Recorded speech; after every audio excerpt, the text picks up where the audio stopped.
Hello, I feel compelled to walk around the garden and show you a few things um, and tell you about what I've gotten over. Now, we could do this for hours and hours and on end, but I'm gonna try and make it brief. Okay, so let's have a look. All right. Okay. Um,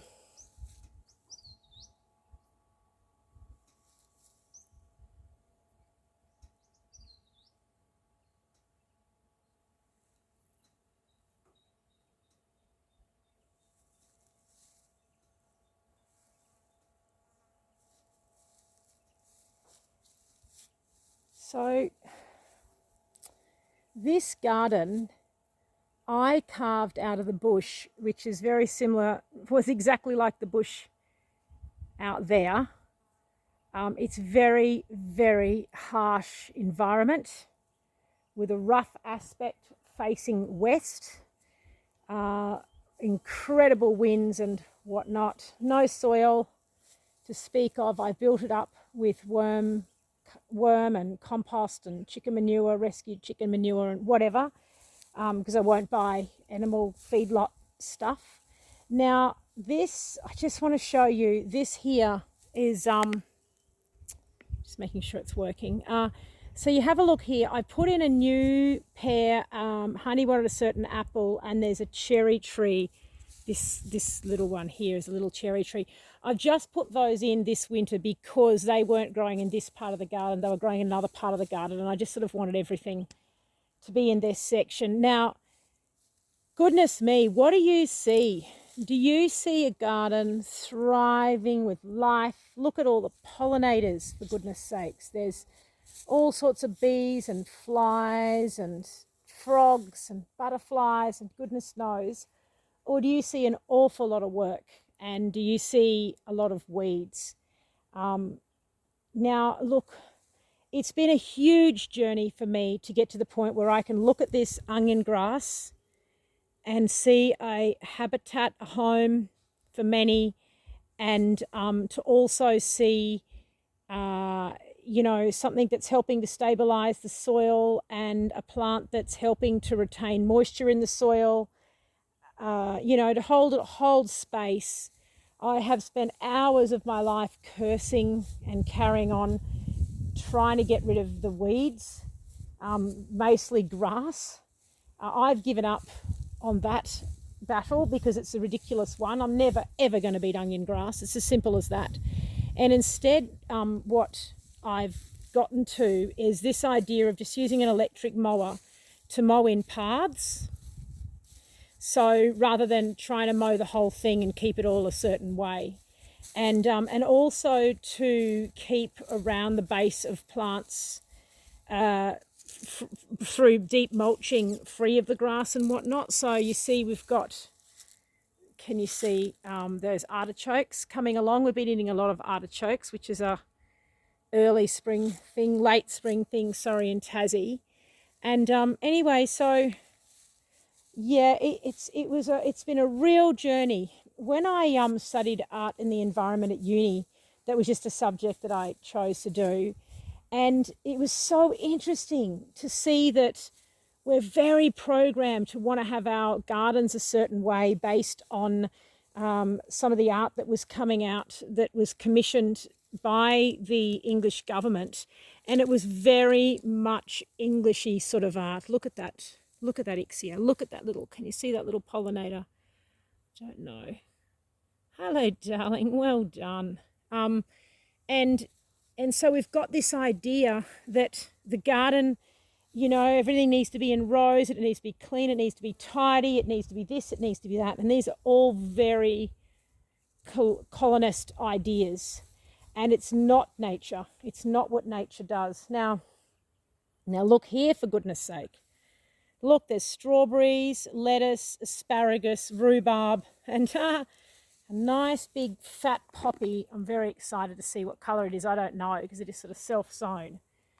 And there's sage and lamb's ear and geranium and thyme and Cape gooseberries and a little native pig face, black currants, a few bulbs, some leeks, and they're all just growing here together beautifully, just beautifully. And honestly, there's very little input from me. Here I've sown some sunflower seeds, and that I had that growing in the greenhouse. I grew it there, so now I put it there, so it'll come back.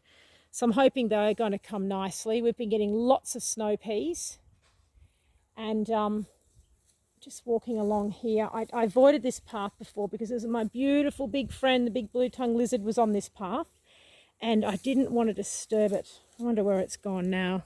It's sitting in the sunshine. It's a beautiful, lovely sunny day here in Tassie, southern Tassie. Apparently, my friend Kate said we're going to get rain tomorrow, so I hope she's right. But yeah, look at this mess. Oh my goodness. But it's habitat, you know, it's a home to so many little friends. And I think that's really important. So that's how my gardening experience has kind of changed. You know, have a look around, and what we've got is we've got a beautiful garden, and a garden's not just about producing food, I don't think. A garden is about flowers. It's a home for many, many beings, and as you know, I believe and see in fairies and angels and all that, and the rishis and the old Aboriginal spirits, and everybody is here and everybody is welcome, and it's just living with native plants and birds. And I mean, that net down there, that's actually on the citrus grove, just to stop the frost, not to stop the birds. And everybody's living in harmony in this great big mess of flowers and grasses, and look, comfrey, all happening. And it took a lot of relaxing on my part, not hard work, to get to this point. I don't, it wasn't hard work. It's a matter of relaxing and letting all my ideas go, and letting, the pressure that I put on myself, which I'm really good at doing. Can be very hard on myself, and I can force myself and whatnot. And it's not good. It's just not good. So the more that I've relaxed with my garden, the better it is. The chickens have laid an egg. Look at that geum. And then look, there's a bumblebee. Hello, darling. You're so lovely. Aren't you clever? Look at the pollen sacs. So bumblebees live shallow in the ground, and they don't have hives. They don't work as teams. They're kind of solitary. Here we've got a little Apis mellifera. Oh, off he goes, a honeybee. We don't eat honey. I don't eat honey. But hang on, I'm sorry, I've got to shout. Moksha!